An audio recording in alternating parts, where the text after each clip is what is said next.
Hello, everyone. Terrific Tuesday to you all. I hope everyone is sitting and resting in gratitude and love.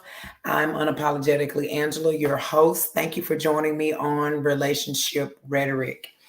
I am truly overwhelmed with joy for my guest for today.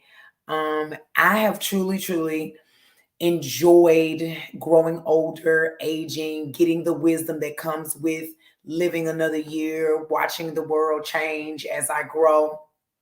But I still honor and respect our young people. I love to sit and absorb the energy that they bring, the vitality that they bring. I love to sit and listen to this new age wisdom that you can tell, is deeply rooted inside of them, of course, from grandparents, their parents, things of that nature, and just their perspective on how they see the world. So when I come across a young person who just, to me, possessed a wealth of confidence, possessed a wealth of wisdom.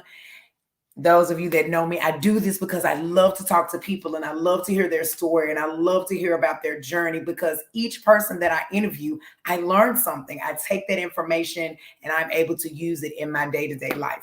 So this young man is one of those people. I'm going to say he grew up with my son because I think they're pretty much the same age. They've worked together before, and I've just watched him move. And I've had opportunities to actually just sit at his feet and listen to him talk and listen to where his mind goes. And I am like, yes, yes, I totally dig it. So, ladies and gentlemen, I'm so excited and sitting on the edge of my seat to have an opportunity to sit and talk with Francis the Truman. Hello, What's going on? What's going on? hello, and how are you on this amazing Tuesday? I'm blessed. I can't complain. It's been a laid back kind of day. Okay. Meditated a couple day times out the day today just to remain grounded. Yeah, Um, yeah. yeah, it's been cool. I'm happy to be here in this Okay. forum in this space. So Yeah. yeah, I'm excited.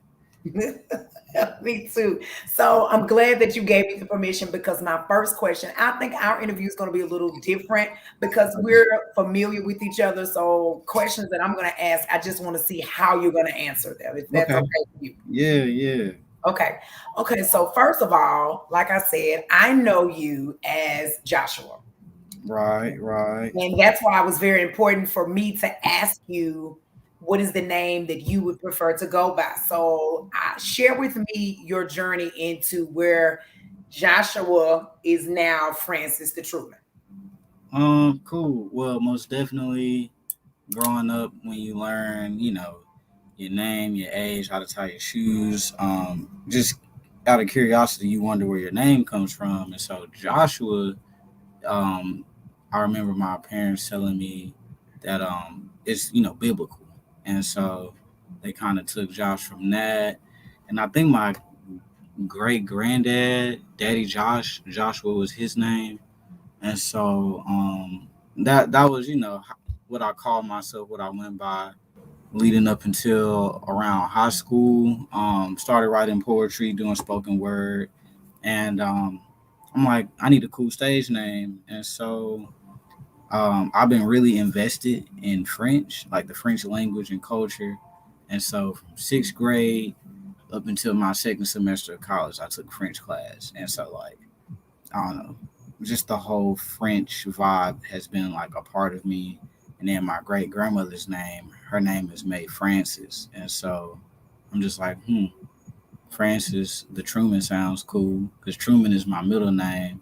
And you have artists like Chance the Rapper or Tyler the Creator. So I'm like, let me set myself up and like say who I am kind of Yeah. through, you know, my interests and my ancestry. Like Truman being like another granddad name of mine, Francis being my great grandmother's name. So yeah, that's basically it. Yeah. Francis, comma the Truman, and I gotta tell people like Francis, comma, like that's an important part. I think I don't know, details are important. So And so that was going to be my next question because I am an educator and it is very specific in how you write it. So Yeah. talk to me about the lowercase. Talk to me about it. um, I don't know. I think that's just it just looks like very pleasing to the eye, It does. like from a design perspective. I don't know. I just didn't want the F to be capitalized. It's a random detail. Okay. I have OCD, so like I kind of like things how I like them with Uh-huh. like weird explanations or no explanation at all. It's just that's just it, you Yeah. know. Yeah. So yeah. Okay. So speaking, and this is a great leadway into this, not only are you a poet, but you're also a designer, correct? Yeah. Yes, I am. Uh, been kind of an artist my whole life, doodling, sketching, and sketch paper. Took art class all throughout school. Got to high school, took AP 2D design my senior year, and that was an experience because man, they really care about that portfolio, like yeah. And so, kind of taking my visual art and making it digital, I learned how to get into Photoshop and Illustrator in college because we had full access to their like makerspace. Like basically, is like computers loaded up with the Adobe software. They have like a 3D printer in there, and so I just spent all my time in the library just learning how to do graphic design, make flyers, edit photos, or just anything abstract. And yeah, that's been commercially advantageous for me because me being a poet, spoken word artist, I find myself in like entertainment spaces a lot. So you may see me like a part of an event, coordinating marketing materials like flyers or just whatever. So yeah, it's been a journey just learning and people seeing like my talent and wanting to like commercialize it and scale it out. So yeah, that's one of my avenues of craftsmanship. Okay. Okay. And so another thing that I've noticed about you that I just absolutely love is your style of dress and how you carry yourself. Have you always been, I consider it um adventurous. Have you always Hmm. been this way? I believe so. Yeah, like I'm kind of grateful for how my parents raised me. They kind of let me try things out. Like I played soccer at a young age, and in middle school I started running track. Was part of actually children's theater, had to do children's theater. That was my jam. They had a few summer camps. Um, school always had like the Christmas plays, and so I would get involved with those affairs. And yeah, as far as it goes for the styling, my granny she did most of the styling for me and my other two brothers. The throwback, Yeah. retro photo shoots. Sibling photo shoots, and so I think I can say a lot of my style came from my granny. But when I was able to make my own money, like I turned 16, got a job, I'm like, yo, I want to buy my own clothes. And so I didn't really enjoy going to the mall. Like I felt more at home inside a thrift store, Yeah. like it just made more sense to me. And I mean, it's cheap too. Like, bro, you're getting deals like, man, stuff that would usually be 50, $100, you paying $2 for it. So that's really when it blossomed, when I was able to spend my own money, curate my own closet, and yeah, I pull inspiration from like everywhere. A different world was my jam for a bit of time, and so just kind of inspired me how everybody was fresh as hell Yeah. every episode. You know what I'm saying? So I would just take notes from like patterns or just like outfit silhouettes. Like they have on like a really formal suit coat, button down, slacks, but put some J's on. Yeah. and that's just super dope to me. And so that's really where everything has kind of stemmed from, just media and like my upbringing. Okay. Yeah, yeah, Okay. yeah, yeah. So talk to me about poetry. If I'm not mistaken, that started early on in your life. Yeah, I don't remember it, but my parents told me like at a young age I used to always draw and sing or write stories, and or we call a dream I had, and like I think that was an assignment in one of my classes. It was like um, tell a story about a dream you had or something, Oh and wow. so I always got like good grades on my spelling tests and writing assignments, and it I guess it's been in me like my whole life, but I didn't really come into like full conscious awareness and manifestation of it until like high school. My homie Kimani, he's the one that inspired me to start writing. Like it was him, myself, and my other homeboy. We just we love punchlines. We love hip hop, and so we would write stuff and just like shoot it, you know, to each other in our group chat. And the stuff he was sending us was just like mind blowing. Like the vocab he was using and the rhyme scheme, it was just like super. It was just dope, just straight up dope, and it inspired me. Like, yo, this shit fire. Like, if you coming like this, let me do it too. You know what I'm saying? So it kind of sparked a fire under me, and yeah, I just started writing mainly mostly emotional shit. In high school, you got your love of your life. You Yeah. know, you trying to be grown, and so a lot of it was kind of like dark. Just um, almost therapeutic. Like, let me just get this out. Yeah. Very release type work. But Hattie Lou came to Central. Well, they traveled to like a lot of schools, but it was a poetry mentorship program that they partnered with the Grizzlies Foundation, and it's that program that really started everything for me. Just like growing as a poet, writer, performer, and just like I guess being all together. That's where I met a lot of my OGs, a lot of my mentors now. You included like Brooks Sarden, Steve Fox, uh, Tim Dodson, T Yeah. Remedy, Yeah. Yeah. his wife. Dang, I feel so bad. Miss D Light, is that her name? That's Yeah. it. That's it. And like just being around all these wise, um, I like to call y'all OGs at a young age. It just kind of gave me a whole new perspective of like how I can take my poetry and implement it like in programs or in a mentorship kind of way, or just hell, even now, like I host a poetry open mic every I Monday. was just about to ask you to talk about that. Yeah, nice little segue. Yeah, yeah, yeah. Yeah, and so it's taken me to where I'm at now, 23.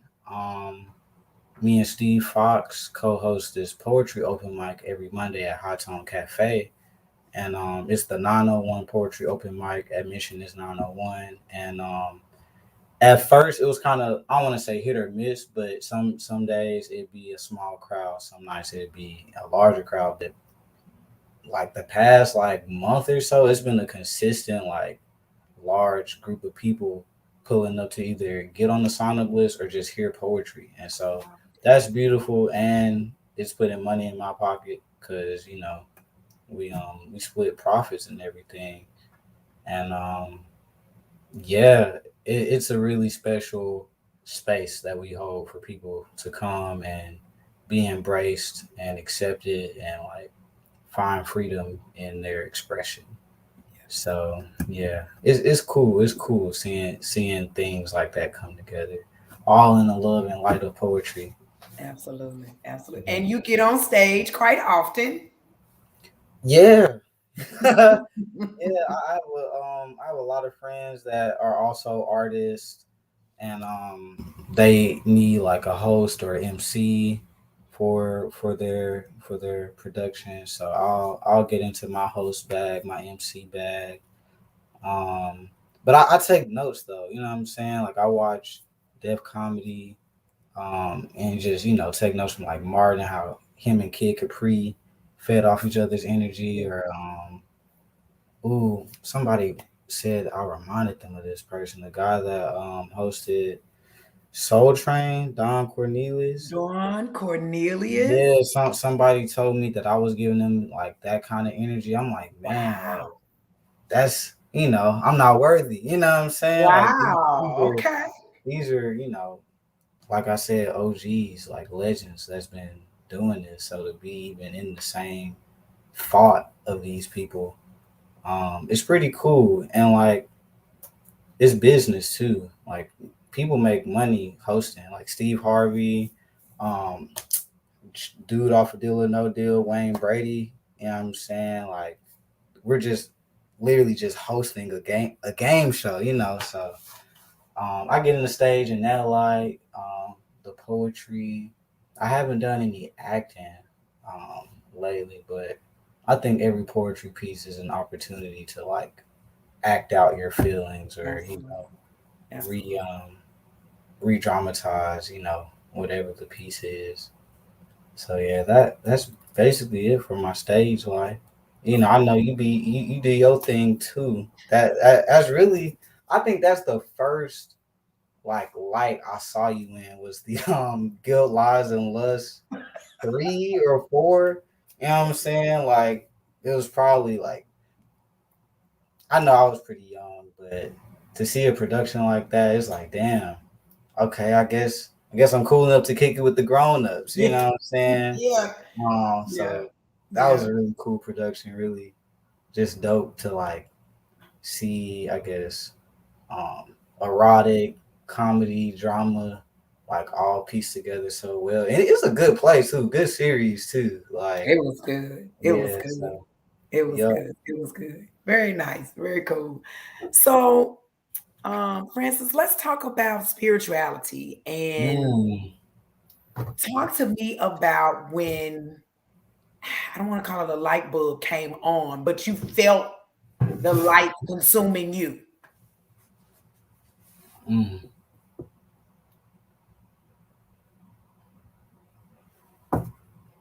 Run the question back again, because I'm thinking about it. I'm thinking about it. I just need to hear it again, because when you get to talking about the metaphysical and the Yeah, spiritual, you yeah, gotta you yeah, gotta yeah, dig yeah. deep. And I know you finna go, you finna take me there. So I, Hey, look, I'm trying to figure it out myself.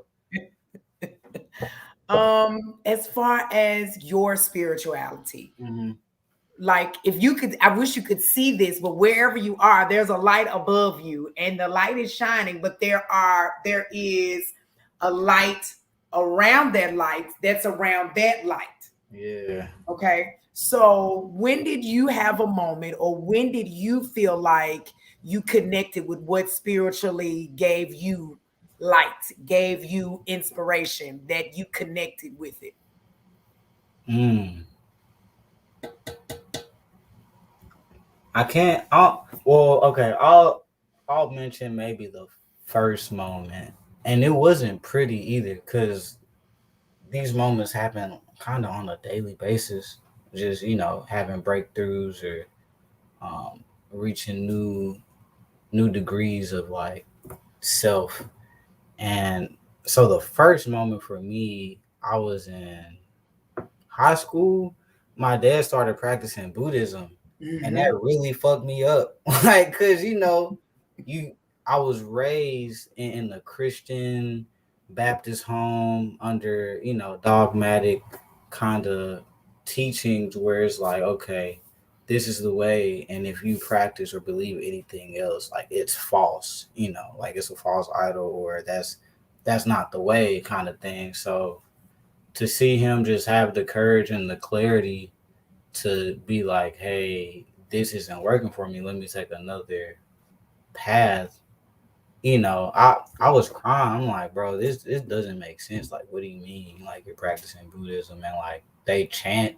These are different sounds that I'm being introduced to. Like, Yeah.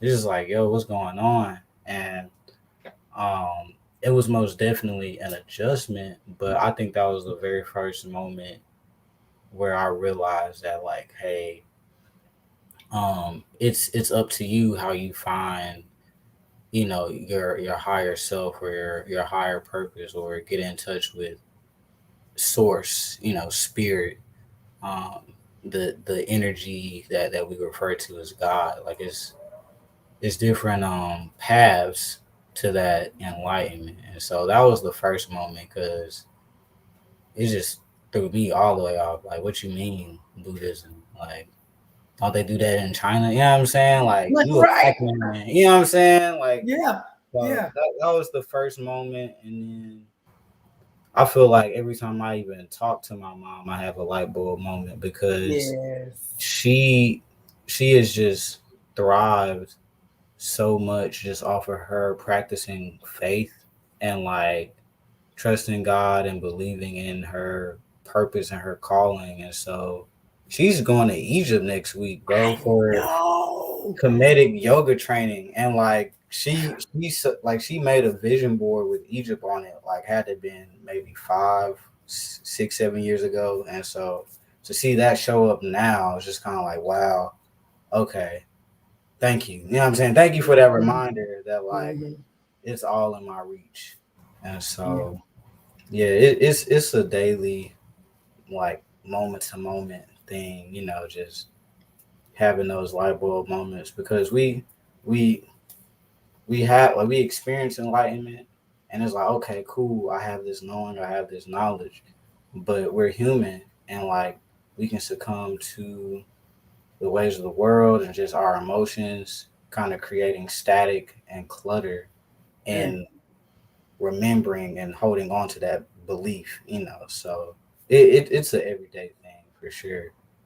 Um, yeah, what would you say, like, for yourself?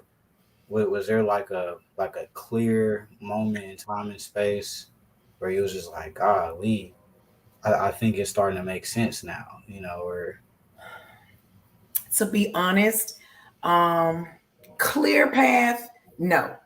But I will say, when I decided to seek God outside of the four walls of a church building, mm, outside of someone leading me, yeah, my whole perspective on relationship with divine changed mm. completely. And so, what I practiced and what I asked for and how I behaved changed.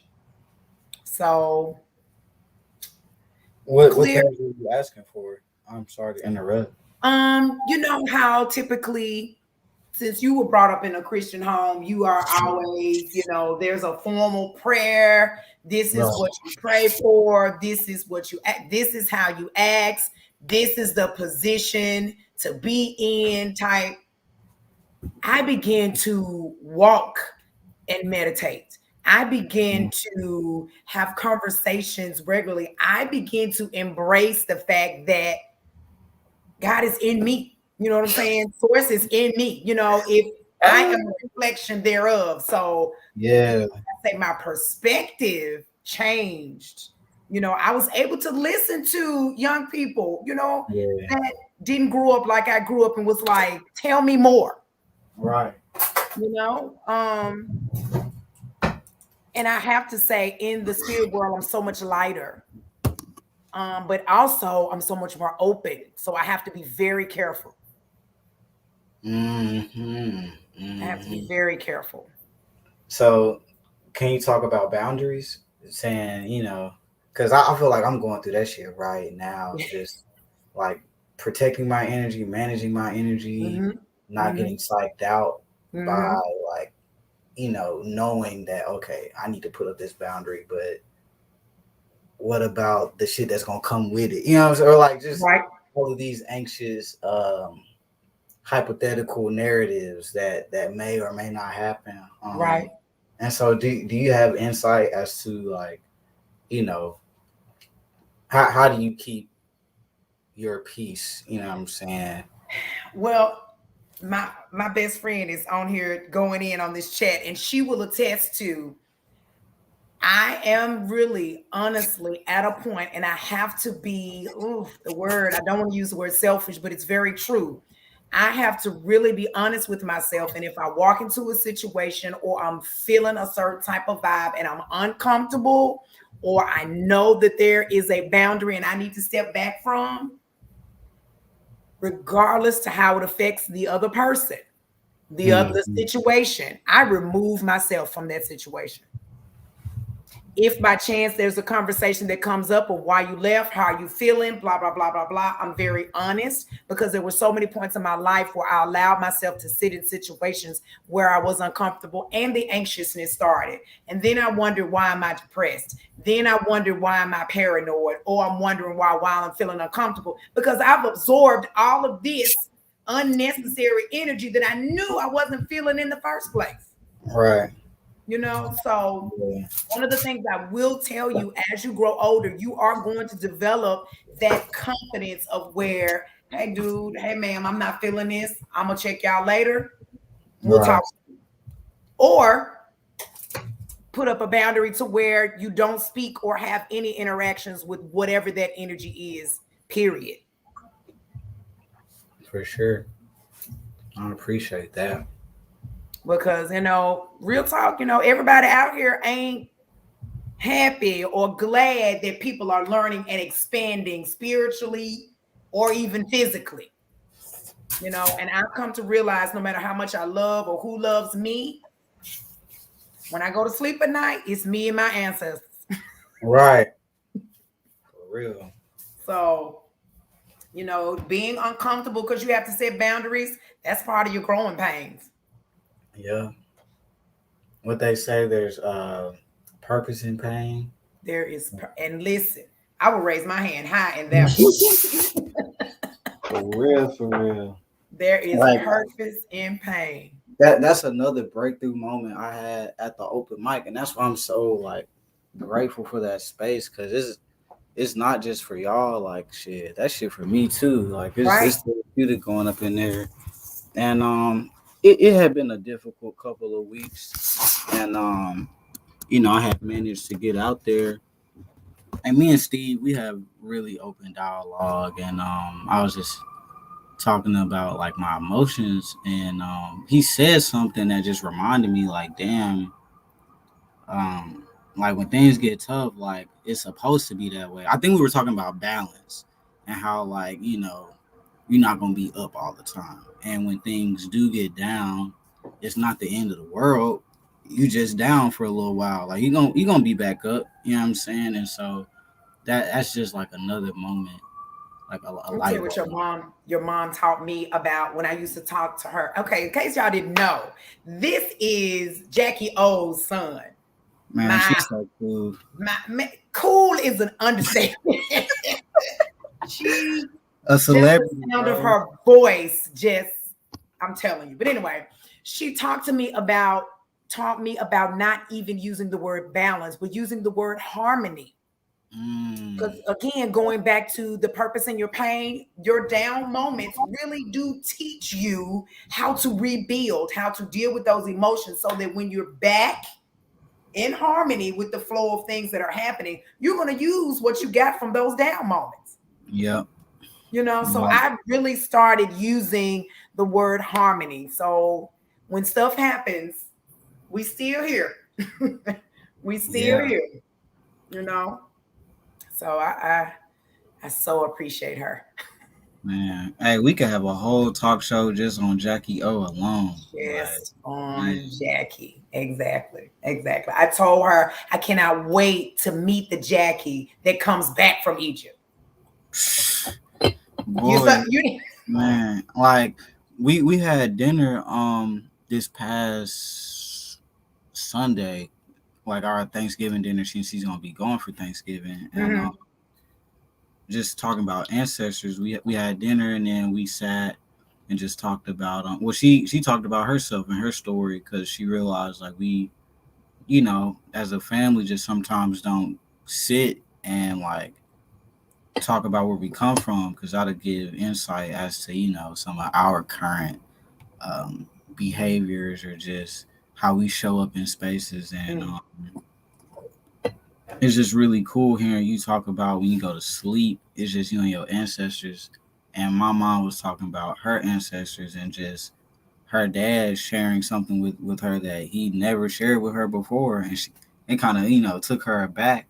And my I guess my question is like how do you create a ritual space to have that um, dialogue or that open portal of communication with the ancestors, like living and gone.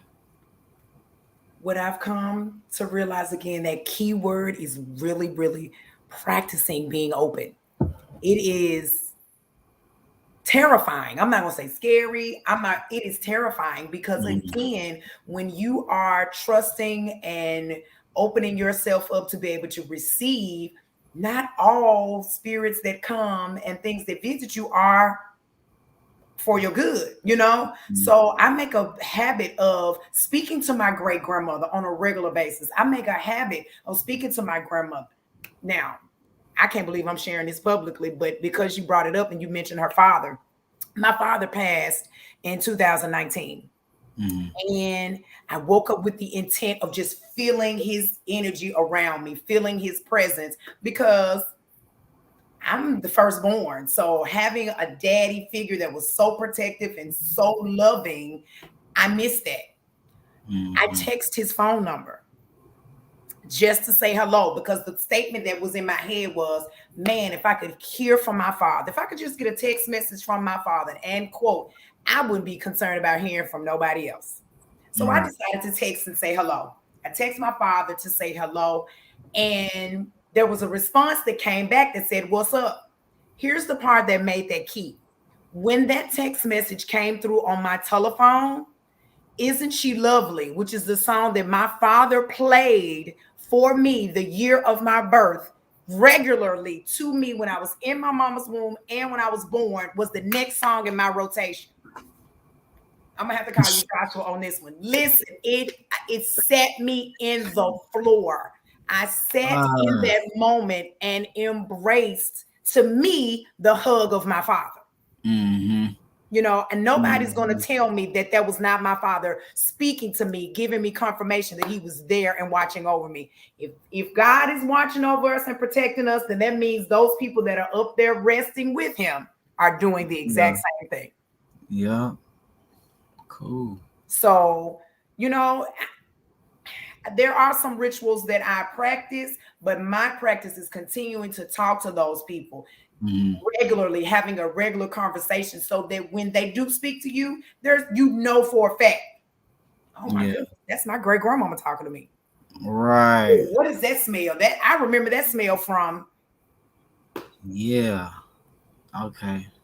Cause I'm sitting here in my dressing room. I have like this little jewelry box from my dad's dad, and it's got like two of his watches, a few lighters, real player Yeah, shit, yeah, and I don't know. I just feel like I could use this as a like a tangible piece to start that absolutely. you When you know really want to channel that spirit, put that watch on or flick that lighter used to light your incense mm, or that candle for the day. yeah, You know? yes. It's it's really interesting because when you're going through like these introspective spaces and you realize like you're trying to figure out like damn where the fuck is this coming from, you know what I'm saying, like good and bad, it kind of forces you to like when I'm going through it I'm like man I need to call my mom, I need to call my Yes. dad, you know what I'm saying, just because it's like I'm almost talking to myself in a sense like a Hmm. I mean, but it is what it is though. Like I'm a descendant from like we're connected through biology, so it's kind of like if I'm tripping up here, then let me see where they at up here, That's and right. maybe things relate and connect and make a little more sense. And so yeah, I just like to ask because I'm young and Well, so I feel like everybody talks about their 20s being like, I don't know, shit, but in a good way. You know what I'm saying? How would you feel like your that decade in your life was like things you was figuring out, jobs, relationships? Um, like, are there a lot of Listen, people in your life in your 20s that's still here now? You know, absolutely, because in my 20s, I was married okay, with a child, and my right, child is still here. That reminds me of that era of my life. It was difficult, but yeah, I now at 45 years old, I realized that what I went through in those 20s, having a baby, getting married early, had another baby before I was 30, um, I'm such a stable-minded person now. mm, I needed something at that point in my life to anchor me. I was all over the place mentally, seeking a sense of belonging, seeking um, a sense of structure. And so you have a tendency, your path will lead you in certain directions, and the choices you make may not always be the greatest. But when you learn and get the lessons from them, I was having this conversation with some people on Sunday. When you learn from the lesson, you're grateful because you don't want the universe to, break your legs to teach you how to walk. No, I'm good on mm, right, that. So that's what I say about my 20s. I went through some hardships in that part of my life to be who I am now. I'm so much stronger than what I was. People will always be talking to people about being young mothers, but I'm 45 with adult children. You don't hear nothing in my house. My right, children are plants. right. Nah, for real. So things happen for a reason. So enjoy that roller coaster because it's definitely a roller coaster, and you're gonna feel this. I can't explain it. When Right, you right, cross over and you're 30, it's gonna be a whole nother roller coaster, but it's not gonna be the zip and pippin at that time. man. Cause it's just funny because there's a show out right now called Twenties, and it's produced by Lena Waithe. It's basically like a semi autobiographical sitcom based off of like her life and whatever. And so I think around the same age, she had like a PA, like she was like a writer's PA Mhm, or whatever. And so going through that, she was homeless and stuff. mhm. So it was just kind of like reassuring to see like other people's stories.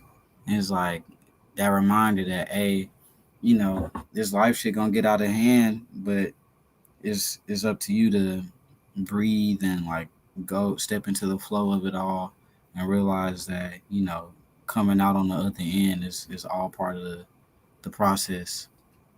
And the Um, beautiful part about you is you know that now. I didn't know that in 20s. I didn't know about let's breathe, let's sit in it. I didn't know any of that. But you have those resources to be able to. It may not make things necessarily easier or go away, but it right. will be rooted. You know what I'm saying? Yeah. It will definitely keep you rooted if you just, okay, there's a harmony in this. There's Hmm. purpose in my pain. I didn't have Yeah. I didn't have that to say.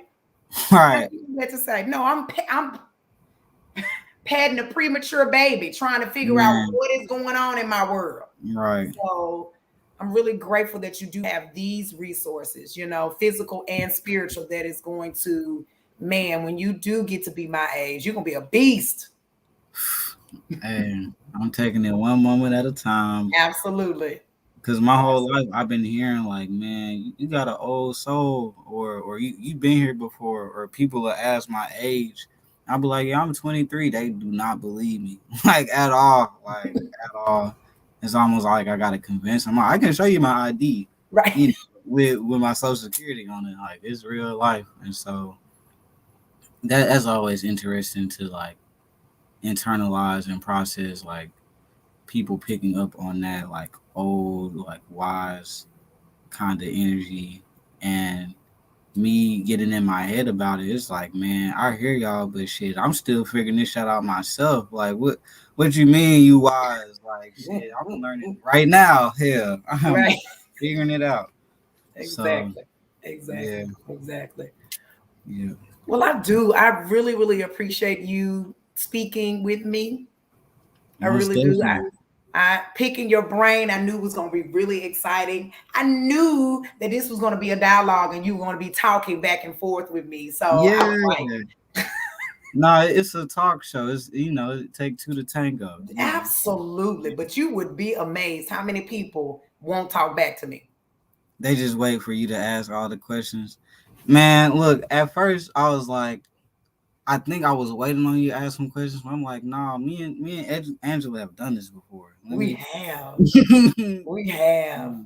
We Yeah, I have. guess I guess I'll talk about that real quick. It's real kind of almost cult like in the sense, but I have a space that I call the sacred session, and it's basically I invite over like 3 to 5 friends, not too many people. There's tea, there's wine, and it's usually led with some kind of meditation or intention. Usually invite my mom because she got that on lock. But traditionally, it's just been a space to serve and be served. Like if you're hungry, I'm cooking. If you need something to drink, I got a little wine. You know what I'm saying? Need some herbs, we got that too. You just need to relax and lay down. I got pillows. So it's just kind of like you know an intentional space held to just decompress and feel human and in touch. And so it was super cool when my mom invited you. She's like, "Yeah, Angela Sargent's gonna be coming." I'm like, "The OG, okay, yes sir." She gonna come with some insights for sure, for sure. And yeah. So this isn't our first time chopping it up, That y'all. is true. That is And true. I'm glad to have done this broadcasted. Yeah. Yeah. This is Yeah. very cool. I'm over And here reading Nina's. she is a mess. She's going in. But I Nah, want to tell you this before we end. When we had that, two things that you said at that gathering that I've been carrying with you because I truly believe in my heart that I'm a servant leader. So when the first thing out your mouth was come serve and be served. And you meant that. You were asking what our needs were, you were providing what you had to offer us, and you mm, truly were in servant mode, but you also conducted yourself as the head of your household. And I just love to watch you move and facilitate and tend to the needs of your guests. You also regularly use the word bliss. And so ever since mm, then, that has been one of my things. I remember younger in my 20s, always wanting to be happy or wanting somebody to make me happy. Then I evolved from happiness to joy. But then I mm, listened to you and thinking, why not strive for bliss? mm. Why not strive for bliss? Why So, not? That's the question. Why so not? again, even without you knowing it, you're dropping nuggets in people's spirit and you have no idea that it's happening. Man, yeah, yep. That's something, That something is for real. something. That is something. So thank you again for allowing me into your head, allowing me into your world. I hope before the new year you host another gathering so we can all chop it up and see what's going on. Yeah, I just because you said that, I'll do it. I'll do it. I'm We're gonna thinking. wait till your mama get back. Right. We Got gotta have it. she Yeah. gonna come with plenty ammo, Yes. plenty new tools, new Yeah. technology. Yeah. Yep. Yeah. Yep. Absolutely. Absolutely. Well, Well, Francis no, the Truman, you are truly a jewel. And I am so grateful that you are here on this planet for us to receive from. thank you. Likewise, likewise. You as Continue to well. keep pushing forward and looking up. Yes, 'Cause yes. all is good. All is good. Everything is everything. So this Monday coming up, are you having your poetry set? Is it every Monday? Yes, ma'am. It is Okay. every Monday.